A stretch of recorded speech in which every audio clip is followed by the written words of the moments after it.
नमस्ते dear friends and welcome to civil services dream. दोस्तों, ये है यूपी पीसीएस मेंस एग्जामिनेशन 2019 का जीएस का पेपर। ठीक है, यूपी पीसीएस मेंस एग्ज़ाम 2019 का जीएस का फर्स्ट पेपर। ठीक है, तो यूपी पीसीएस में भी यूपीएससी के तरीके से जीएस के 4 पेपर अब होते हैं। 2018 में इंट्रोड्यूस किए गए थे, 2018 से। तो जैसा कि यूपीएससी में होता है जीएस के 1 2 3 4 4 पेपर होते हैं, वैसे ही यूपी पीसीएस में भी होते हैं।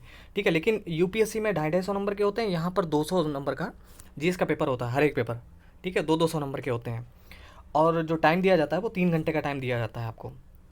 ठीक है, इससे पहले जो निबंध का पेपर हुआ था और हिंदी का पेपर, जो सामान्य हिंदी का पेपर हुआ था, वो हमने वीडियो अपलोड किए हैं और उसकी पीडीएफ भी आपको, जो पेपर हैं उनकी पीडीएफ अपने टेलीग्राम चैनल पर आपको दे दी है। ठीक है, वहाँ से आपने डाउनलोड कर ली होगी और इस पेपर की पीडीएफ भी हम वहाँ पर अपलोड कर दे रहे हैं, वहाँ से आप इसको डाउनलोड कर लीजिए। ठीक है, लिंक आपको डिस्क्रिप्शन में मिल जाएगी या फिर आप टेलीग्राम पर सर्च करेंगे सिविल सर्विसेज ड्रीम, तो वहाँ पर जाकर आप इसको डाउनलोड कर सकते हो।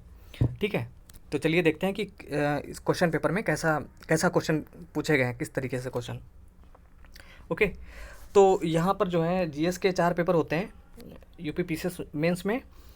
इसमें जो जीएस का पेपर फर्स्ट पेपर है और इसका सिलेबस हमने, जो यूपी पीसीएस मुख्य परीक्षा का सिलेबस है वो हमने बहुत पहले ही आपको दे दिया था। तो जीएस का जो फर्स्ट पेपर होता है इसमें हिस्ट्री के क्वेश्चन होते हैं, ज्योग्राफी के क्वेश्चन होते हैं और सोशल इशूज, जैसा कि यूपीएससी में होता है बिल्कुल वैसे ही। और उत्तर प्रदेश से संबंधित क्वेश्चन होते हैं, जहाँ उत्तर प्रदेश की हिस्ट्री से हो या उत्तर प्रदेश के जो भूगोल से हो या फिर सोशल इशूज से अगर रिलेटेड है तो यूपी से क्वेश्चन पूछे जा सकते हैं। ठीक है जी, तो जीएस का जो फर्स्ट पेपर है इसमें 20 क्वेश्चन पूछे जाते हैं। 2 सेक्शन होते हैं इसमें। ठीक है, सेक्शन ए और सेक्शन बी, यानी खंड आ और खंड बा। तो सेक्शन ए में 10 क्वेश्चन होते हैं और सेक्शन बी में भी 10 क्वेश्चन होते हैं। तो सेक्शन ए में 10 क्वेश्चन जो होते हैं वो शॉर्ट आंसर क्वेश्चन होते हैं, ये 8-8 नंबर के होते हैं 10 क्वेश्चन सेक्शन ए में। सेक्शन बी में जो होते हैं 10 क्वेश्चन वो 12-12 नंबर के होते हैं।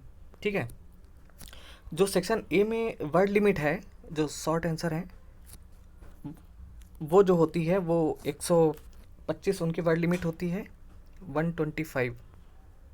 ओके, और सेक्शन बी में जो लॉन्ग आंसर हैं इनकी वर्ड लिमिट होती है 200। ठीक है, इनको नोट कर लीजिए।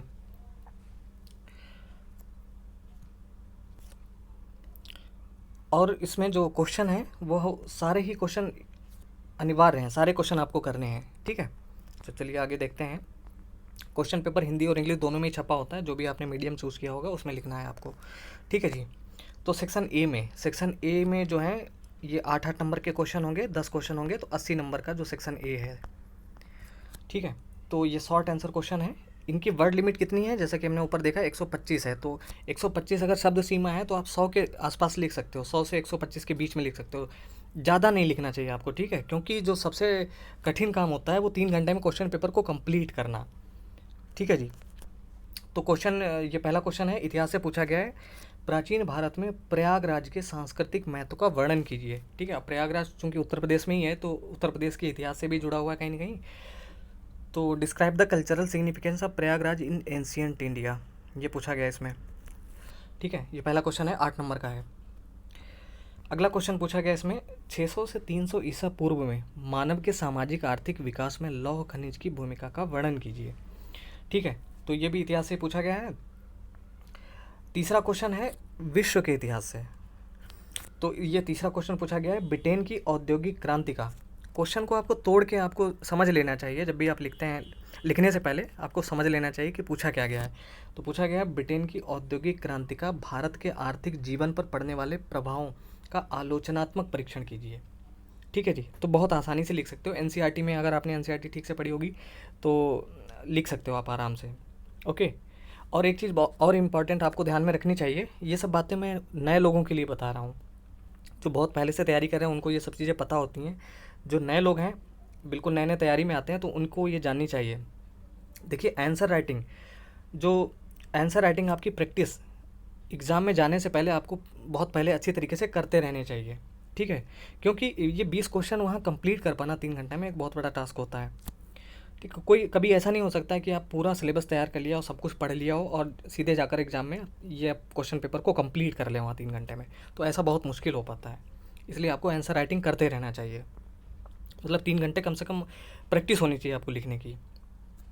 ओके, अगला क्वेश्चन पूछा गया है, मलिन बस्तियों में मूलभूत नागरिक सुविधाओं के विकास हेतु नगर नियोजन की भूमिका पर एक टिप्पणी लिखी है। ठीक है, तो जैसा कि मैंने कहा, क्वेश्चन को तोड़ के आपको समझ लेना है, किसमें, मलिन बस्तियों में, किस चीज़ के बारे में, मूलभूत नागरिक सुविधाओं के विकास हेतु किसकी भूमिका, नगर नियोजन की भूमिका, यानी अर्बन प्लानिंग का रोल क्या है, कहाँ पर, मलिन बस्तियों में, किसके बारे में, जो मूलभूत नागरिक सुविधाएं हैं उनके बारे में।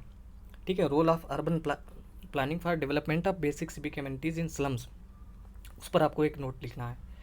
ठीक है, अगला है क्वेश्चन, उत्तर प्रदेश में जनसंख्या वृद्धि प्रतिरूप यानी पॉपुलेशन ग्रोथ तथा इसे रोकने में महिलाओं की भूमिका का आकलन कीजिए।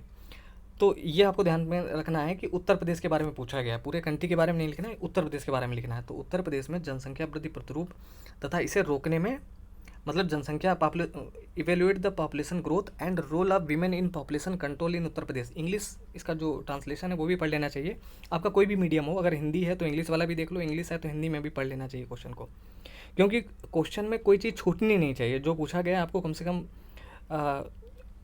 उसी पर आपको आंसर लिखना चाहिए। ओके, तो उत्तर प्रदेश में जनसंख्या वृद्धि प्रतिरूप और इसे रोकने में महिलाओं की भूमिका का आकलन करना है। अगला क्वेश्चन पूछा गया, भारत में जनजातियों के सशक्तिकरण में मूल बाधाओं का परीक्षण कीजिए। यानी भारत में जो जनजातियां हैं उनके सशक्तिकरण में कौन कौन सी बाधाएं आ रही हैं उनके बारे में आपको आंसर लिखना है। Evaluate the main problems of the empowerment of scheduled tribes in India. ठीक है, इस पर क्वेश्चन पूछा गया है। तो अगर आप न्यूज़पेपर ठीक से पढ़ रहे होंगे या मैगजीन वगैरह आप पढ़ते होंगे तो करंट से भी काफ़ी क्वेश्चन आप देख रहे होंगे यहाँ से, चूँकि इसमें सोशल इश्यूज भी सिलेबस में है तो उससे भी क्वेश्चन पूछे गए हैं। अगला है, हेरिटेज आर्क क्या है, पर्यटन संभावनाओं की दृष्टि से उत्तर प्रदेश में इसके महत्व को रेखांकित कीजिए। ठीक है, तो उससे पूछा गया है, टूरिज्म से संबंधित पूछा गया है।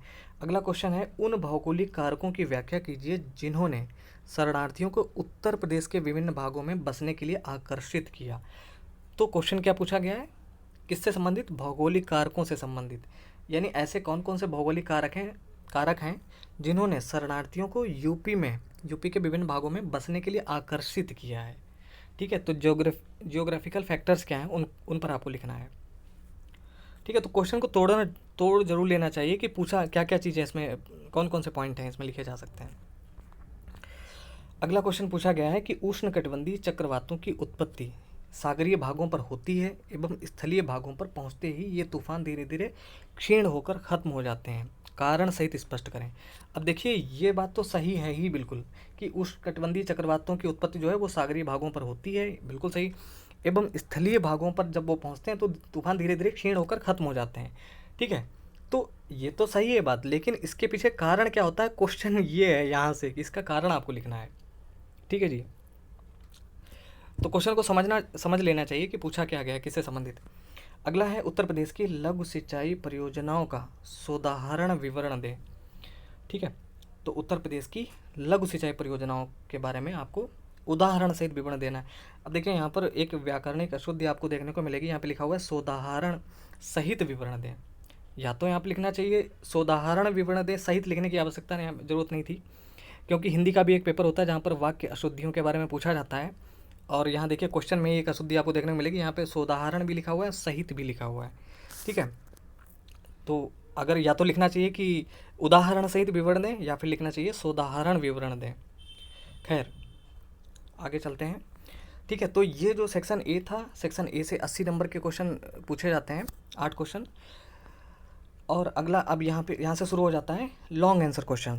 ठीक है, तो ये जो है ये भी 10 क्वेश्चन है, 12 नंबर के, और यानी 120 नंबर का जो है ये सेक्शन बी होता है। और इसकी वर्ड लिमिट होती है, शब्द सीमा 200 शब्द होती है। ये सब आपको नोट कर लेनी चाहिए, और इसीलिए हम क्वेश्चन पेपर भी आपको दिखा रहे हैं।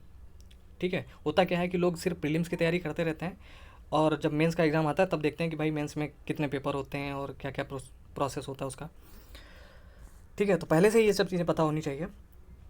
तो लॉन्ग आंसर में पूछा गया है कि वैदिक शिक्षा सभ्यता की प्रमुख विशेषताओं का वर्णन कीजिए एवं वर्तमान में इसकी सार्थकता की समीक्षा कीजिए। तो ये बहुत अच्छा क्वेश्चन पूछा गया 12 नंबर में। अगला क्वेश्चन है, भारत के स्वतंत्रता आंदोलन में भारत छोड़ो आंदोलन के योगदान का परीक्षण कीजिए। बहुत इजी क्वेश्चन है, एनसीईआरटी से आप आराम से इसको लिख सकते हैं पढ़ के। ठीक है, यानी भारत के स्वतंत्रता आंदोलन में भारत छोड़ो आंदोलन का योगदान क्या है, उसका परीक्षण कीजिए।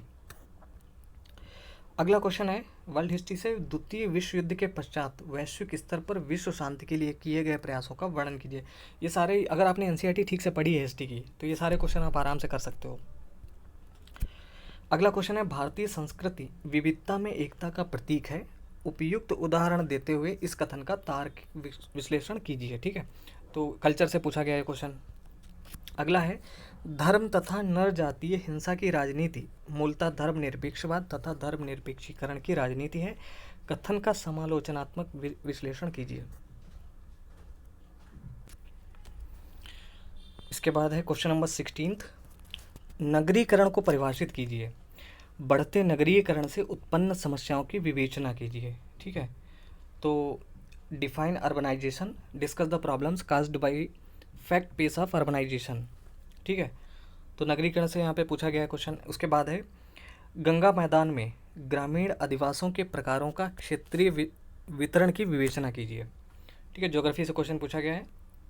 अगला है, वायु की अपरदनात्मक तथा निक्षेपात्मक क्रिया द्वारा निर्मित भू आकृतियों का वर्णन कीजिए। डायरेक्ट क्वेश्चन पूछा गया है 11th क्लास की ज्योग्राफी की एनसीईआरटी से। ठीक है, तो ज्योग्राफी आप एनसीईआरटी जरूर अच्छी तरीके से 11th 12th की तैयार कर लें।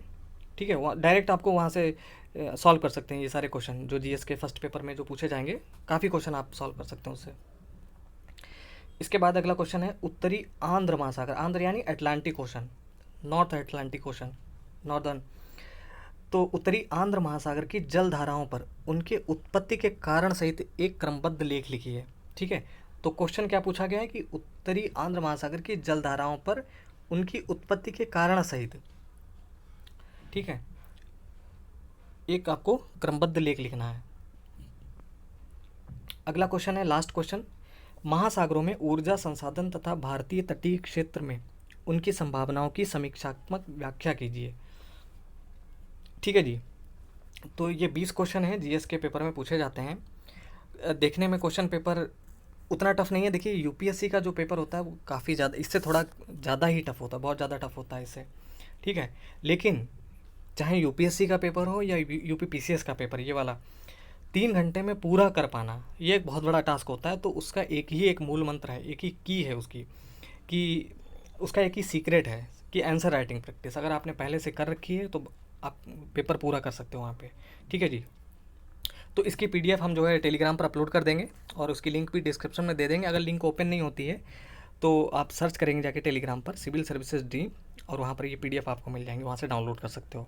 ठीक है जी, अगर आपका कोई ऑप्शनल पेपर है तो आप बता दीजिएगा हमें कमेंट सेक्शन में, तो हम वो अपलोड कर देंगे, वो भी दिखा देंगे। ठीक है, ज़्यादा लोग कमेंट करेंगे तो वो ज़रूर अपलोड कर देंगे उस पेपर को। ठीक है जी, तो दोस्तों ये वीडियो देखने के लिए बहुत बहुत धन्यवाद। मिलते हैं अगले वीडियो में, तब तक के लिए नमस्कार।